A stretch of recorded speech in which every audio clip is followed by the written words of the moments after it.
Hello everyone. इस video में हम लोग डिस्कस करने वाले हैं जनरल अवेयरनेस के रिसेंटली आए हुए क्वेश्चन एसएससी एमटीएस में, जो कि हुआ था 8 अक्टूबर फर्स्ट शिफ्ट में। ठीक है, तो शुरू करते हैं। पहला question, when an ant bites it injects acid liquid, जिसको बोलते हैं formic acid, into the skin, which of the following should be applied to the skin to neutralize it. जब हम लोग को चूटी काटता है तो वो एक तरह का एसिड रिलीज़ करता है, उस एसिड को बोलते हैं फॉर्मिक एसिड। अगर उसको न्यूट्रलाइज करना है तो हमें क्या देना चाहिए? ठीक है, तो देखिए एसिड की बात बोल रहा है, यानी कि फॉर्मिक एसिड वो रिलीज़ किया, तो फॉर्मिक एसिड को न्यूट्रलाइज करने के लिए क्या लगता है? बेस लगता है। और यहाँ पे जो बेस्ट ऑप्शन है, सबसे माने जो बेस है वो है बेकिंग सोडा। ठीक है, जिसको बोलते हैं सोडियम बाइकार्बोनेट। फॉर्मूला की बात करें तो NaHCO3 होता है सोडियम बाइकार्बोनेट को। सोडियम बाइकार्बोनेट को ही बेकिंग सोडा बोलते हैं। ठीक है, उसके बाद बात करें फॉर्मिक एसिड का फॉर्मूला क्या होता है, तो HCOOH। पहले पूछा जाता था क्या क्वेश्चंस, कि जब चूटी काटता है तो वो कौन सा एसिड रिलीज करता है, कौन सा एसिड इंजेक्ट करता है हमारे स्किन में, तो वो हो जाएगा फॉर्मिक एसिड।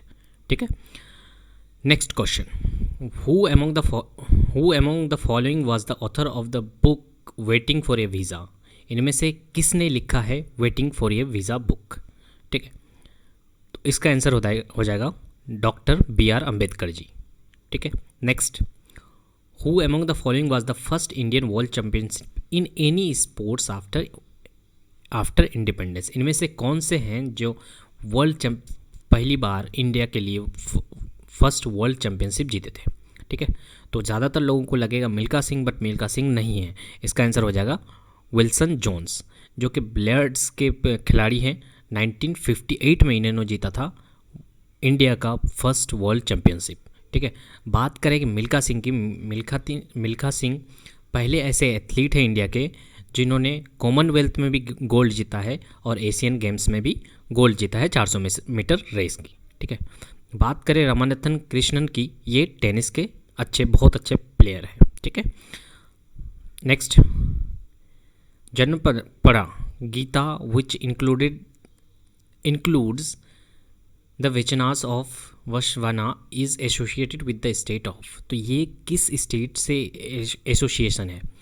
तो ये हो जाएगा कर्नाटका। कर्नाटका का ये त्रिविंग म्यूजिक फॉर्म है। ठीक है, next, which of the following is autotrophs. इनमें से कौन सा है जो कि ऑटोट्रोप्स है? ठीक है, तो बात करें ह्यूमंस की, तो ह्यूमन जो होता है वो हेट्रोट्रोप्स होता है, क्योंकि वो जो हम या तो हम लोग प्लांट खाते हैं या फिर एनिमल खाते हैं। ठीक है, तो हम लोग क्या हुए? हेट्रोट्रोप्स। और प्लांट अपना फूड अपने से बनाता है, उसको बोलते हैं ऑटोट्रोप्स। और एक होता है सेप्रोट्रोप्स। सेप्रोट्रोप्स ऐसा होता है जो किसी और प्लांट पे या किसी और एनिमल पे रह रहा हो, उसको बोलते हैं सेप्रोट्रोप्स, जैसे कैक्टस प्लांट। ठीक है, आगे बढ़ते हैं। सॉरी, कैक्टस नहीं, कैकस प्लांट है ना। आगे बढ़ते हैं। विच of the following article of the constitution of India gives us a description of money bill. इनमें से कौन सा आर्टिकल मनी बिल के डिस्क्रिप्शन के बारे में बताता है? तो ये हो जाएगा 110। ठीक है, आर्टिकल नंबर 110। बात करें आर्टिकल 112 में क्या है? ठीक है, इसको आपको आंसर करना है और कमेंट सेक्शन में लिखना है कि आर्टिकल 112 में क्या है। ठीक है, किसके बारे में बताया गया है? A large muscular sheet called forms the floor of the chest cavity। ठीक है, मस्कुलर शीट उसको क्या नाम से बोलते हैं जो फ्लोर बनता है चेस्ट कैविटी का? ठीक है, तो उसको बोलते हैं डायफ्राम। ठीक है, और बाकी सारे ऑप्शंस जो भी दिए गए हैं ये इसके बारे में लिखा गया है। ठीक है, आप देख लेते हैं डायफ्राम होता क्या है। तो चेस्ट कैविटी के जस्ट नीचे द फ्लोर का काम करता है, उसको बोलते हैं डायफ्राम। ठीक है, और ऑप्शन में लेरिंक्स भी दिया हुआ था। ये गला का जो हम लोग का उभरा हुआ रहता है ना, उसको बोलते हैं लेरिंक्स। ठीक है, next, the first battle of Tarain was fought in the year. Battle of Tarain पहली बैटल ऑफ ट्राइन कब लड़ी गई थी? तो ये हुआ था 1191। ठीक है, किस किस के बीच में? पृथ्वीराज चौहान और मोहम्मद गौरी का, जिसमें पृथ्वीराज चौहान जीत गए थे। बात करें सेकेंड बैटल ऑफ ट्राइन की, तो ये 1192 में लड़ा गया था, जिसमें मोहम्मद गौरी जीत गए थे और पृथ्वीराज चौहान हार गए थे। वहीं से मुस्लिम रूलर्स का शुरू हो गया था। ठीक है, मुस्लिम रूल्स शुरू हो गया था। Next, apart from the red green wavelength of sunlight which other wave wavelength of sunlight is absorb by the water molecules in the ocean. तो बोला है कि जब सनलाइट ओशियन पे गिरता है तो कौन से लाइट कौन से वेवलेंथ के लाइट को एब्जॉर्ब कर लेता है और कौन से को नहीं कर पाता है। ठीक है, तो ये बोल दिया है पहले ही रेड ग्रीन। ठीक है, उसके बाद कौन से को। ठीक है, तो इसका आंसर येलो दिया हुआ है, लेकिन मुझे लगता है पर्सनली मुझे लगता है कि ये क्वेश्चन गलत है, आंसर गलत है या फिर क्वेश्चन गलत है। ठीक है, क्यों? क्योंकि जो एब्जॉर्ब किया जाता है ओशियन के द्वारा वो रेड किया जाता है, ऑरेंज किया जाता है, येलो किया जाता है, ग्रीन किया जाता है। ठीक है, रेड और ग्रीन तो दिया हुआ है, ऑरेंज के बारे में कुछ नहीं बोला है, और येलो ऑप्शन आंसर किया गया है। ठीक है, ऑफिशियली। तो कौन कौन सा एब्जॉर्ब नहीं करता है? वो होता है वायलेट, इंडिको और ब्लू, है ना। और लास्टली ये एब्जॉर्ब होता है, बट पहले एब्जॉर्ब नहीं होता है। तो कौन कौन सा पहले एब्जॉर्ब होता है? Red, orange, yellow and green. तो रेड और ग्रीन तो दिया हुआ था, मेरे ख्याल में येलो और ऑरेंज भी होना चाहिए। ठीक है, तो येलो ऑफिशियली येलो आंसर किया गया था। आप कमेंट सेक्शन में बताना कि क्या मैं सही बोल रहा हूँ, गलत बोल रहा हूँ, जो भी है आपका राय बता सकते हैं आपको अगर पता है तो। The ground water stored between layers of hard rock the ground water stored between layers of hard rock below the water table is called. ठीक है, जो ग्राउंड वाटर स्टोर रहता है हार्ड रॉक के बिलो द वाटर टेबल, ठीक है, तो उसको क्या बोलते हैं? तो ये देख सकते हैं हम लोग। ठीक है, ये है हमारा रॉक। ठीक है, और वाटर टेबल के नीचे, ठीक है, इसको बोलते हैं एक्विफायर। ग्राउंड वाटर जो होता है between layers of hard rock below the water table, उसको बोलते हैं एक्विफायर। यहाँ पे देख सकते हैं हम लोग। ठीक है, ये है एक्विफायर। ठीक है, वाटर टेबल के नीचे। Next, the Paitkar painting are unique culture symbol of. Paitkar जो पेंटिंग है ये कहाँ का सिंबॉलिक कल्चर है? तो ये हो जाएगा झारखंड। ये देख सकते हैं, ये होता है हमारा पेटकर पेंटिंग। ठीक है, जो कि कहाँ का है? झारखंड का है। Next, in which year was observe as international year of fresh water. इनमें से कौन सा है जो कि international year of fresh water घोषित किया गया था यूएन के द्वारा? तो ये हो जाएगा 2003। ठीक है, और भी कुछ इंटरनेशनल ईयर जो यूएन के द्वारा बताया गया है वो यहाँ पे ये का है। ठीक है, आप चाहे तो पढ़ सकते हैं। जो बहुत ज़्यादा इंपॉर्टेंट है वो पूछा जाता है इंटरनेशनल ऑफ पल्सेस का ईयर कौन सा है? 2016। ये बहुत बार एग्जाम में आया हुआ है। ठीक है, बाद बाकी आप इसको चाहे तो स्क्रीनशॉट लेकर के या वीडियो पॉज करके पढ़ सकते हैं। ठीक है, आगे बढ़ते हैं। In which year did the सिपाही म्यूटनी एंड। तो ये कब एंड हुआ था? पहली बात करें शुरुआत की, तो शुरुआत 1857 में हुई थी। ख़त्म की बात करें तो एक साल बाद 1858 में ख़त्म हो गया था। ठीक है, next, which of the following is fair held at the shrine of Mastan Shah वली।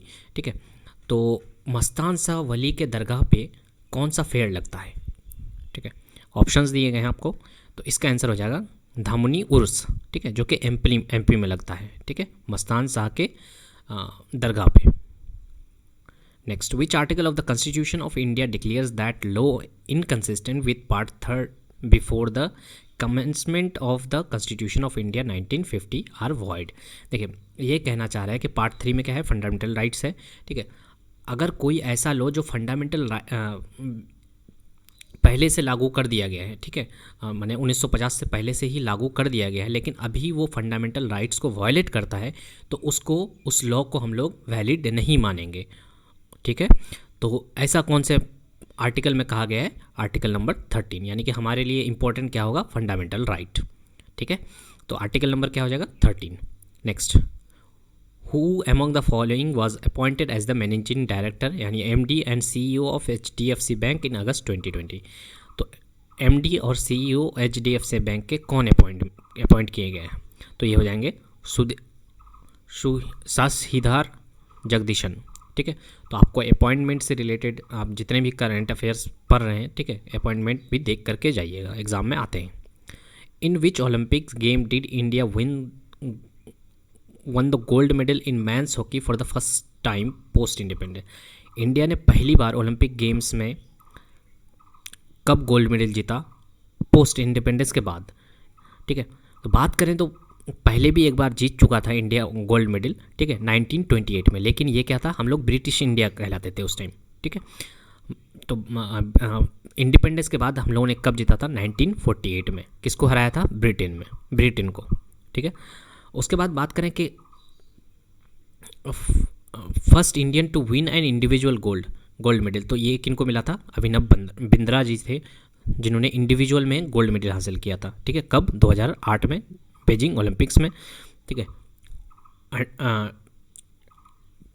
ये क्या है? ये अभिनव बिंद्रा किस खेल से रिलेटेड है? तो शूटिंग से रिलेटेड है, ठीक है। उसके बाद बात करें फर्स्ट ओलंपिक गेम कब हुआ था? तो ये हुआ था ग्रीस में 1896 में। बात करें कि हम लोग क्या पहली बार में ही पार्टिसिपेट किए थे? नहीं किए थे, हम लोग 1900 से पार्टिसिपेट करना स्टार्ट किए थे, जो कि पेरिस में हुआ था, ठीक है। India participated in Olympics in 1900 held in Paris, ठीक है, यानी 4 साल बाद। What was India's rank in the 12th edition of Biennial Environment Program Index? India का रैंक क्या है 12th edition biennial environment performance index में, ठीक है। बाइनियल मतलब 2 साल में होता है ये, ठीक है। तो इस इंडिया का रैंक है 168। Next, which prime minister among the following has signed the Assam accord with Assam all Assam गण सरगम परिषद इन 1985? किसके द्वारा ये साइन किया गया था? कौन से प्राइम मिनिस्टर के द्वारा? तो ये हो जाएंगे राजीव गांधी। इसमें साइन ये हुआ था कि वहाँ का जो कल्चर है उसको किसी तरह का कोई भी खोती में नुकसान नहीं पहुँचाया जाएगा, ठीक है। जो कल्चर है वहाँ का वो वैसा ही रहेगा, इस तरह का एग्रीमेंट साइन हुआ था, ठीक है, 1985 में। Which Indian player autobiography is title playing it my way? ये किसके द्वारा लिखी गई थी? कौन सी बुक, ठीक है, कौन से राइटर के द्वारा या कौन से खिलाड़ी के द्वारा? इंडियन क्रिकेट प्लेयर, तो ये हो जाएंगे सचिन तेंदुलकर। बात करें रवि शास्त्री की, तो इन्होंने लिखा था star gazing the players in my life. उसके बाद कपिल देव के द्वारा 2 इंपॉर्टेंट बुक लिखी गई हैं, cricket my style and straight from my heart and autobiography, ठीक है। उसके बाद सौरभ गांगुली जी के द्वारा कौन सी बुक लिखी गई? A century is not enough. Next, who proclaimed of November 1st, 1858 declared that thereafter India would be governed by and in the name of British monarch through a secretary of state? तो किसने proclaim किया था कि 1857 के बाद, ठीक है, 1857 के बाद 1858 में, ठीक है, कि अब ब्रिटिश हुकूमत करेगी, ना कि ईस्ट इंडिया कंपनी, ठीक है। तो ये कहा था, प्रोक्लेम किया था क्वीन विक्टोरिया ने, ठीक है। इससे पहले क्या था? ईस्ट इंडिया कंपनी हुकूमत कर रही थी। Which of the following is indigestible portion of our diet essential to the health of digestive system? इनमें से कौन सा है जो हमारे डाइजेस्टिव सिस्टम के लिए बहुत ज़्यादा इंपॉर्टेंट है, एसेंशियल है? तो ये हो जाएगा रफेज। रफेज क्या करते हैं? हम लोग खाते हैं, ठीक है, लेकिन वो हमारे को न्यूट्रिएंट्स नहीं देता है, बल्कि वो डाइजेस्टिव सिस्टम के लिए बहुत ज़्यादा एसेंशियल होता है, ठीक है। तो वो होता है roughage. Next, which of the following is the oldest stock exchange in India? इनमें से कौन सा है जो कि ओल्डेस्ट स्टॉक एक्सचेंज है? तो ये हो जाएगा बीएसई। बीएसई का मतलब क्या होता है? बॉम्बई स्टॉक एक्सचेंज, 1875 में बना था, ठीक है। बात करें एनएसई की, तो नेशनल स्टॉक एक्सचेंज 1992 में बना था। उसके बाद ये पूछा जाता है कि सबसे बड़ा स्टॉक एक्सचेंज कौन सा है? तो ये हो जाएगा न्यूयॉर्क स्टॉक एक्सचेंज, ठीक है, न्यूयॉर्क यानी कि यूएसए। बात करें कि कब बनाया गया था, तो 1792 में, सबसे बड़ा है वर्ल्ड का। Next, which of the following is an export processing zone set up in West Bengal? इनमें से कौन सा है जो कि वेस्ट बंगाल में export processing zone? Export processing zone में क्या होता है? वहाँ पे आपको टैरिफ नहीं लगता है, टैक्स नहीं देना पड़ता है, ठीक है। तो इनमें से कौन सा है? तो ये हो जाएगा फाल्टा। और कौन कौन से हैं? कैंडला है कैंडला सूरत दोनों में गुजरात में ही है, सेंटा क्रूज कोचीन तमिलनाडु चेन्नई, विशाखापट्टनम, फल्टा और नोएडा, ठीक है। तो वेस्ट बंगाल में कौन सा है? फल्टा, जहाँ पे आपको क्या नहीं देना पड़ता है? टैरिफ नहीं देना पड़ता है, टैक्स नहीं देना पड़ता है सामान को ये करने के लिए, ठीक है। Next, the Sangeet Natak academy award for the contribution to performing arts has been confirm on artist since the year? तो संगीत नाटक एकेडमी जो कि आर्ट्स के फील्ड में दिया जाता है, ये कब से दिया जा रहा है, ठीक है। तो इसका आंसर हो जाएगा 1952। तो ये सारे क्वेश्चंस 8 अक्टूबर फर्स्ट शिफ्ट में आए हुए थे। अगर वीडियो अच्छा लगा है तो हिट द लाइक बटन। आप अगर पूरा वीडियो देखें इसका मतलब आपको ज़रूरत है इस वीडियो की, और ऐसे ही वीडियो पाने के लिए चैनल को सब्सक्राइब कर दीजिएगा। और सबसे बड़ी बात, मुस्कुराते रहिए। Thank you so much for watching.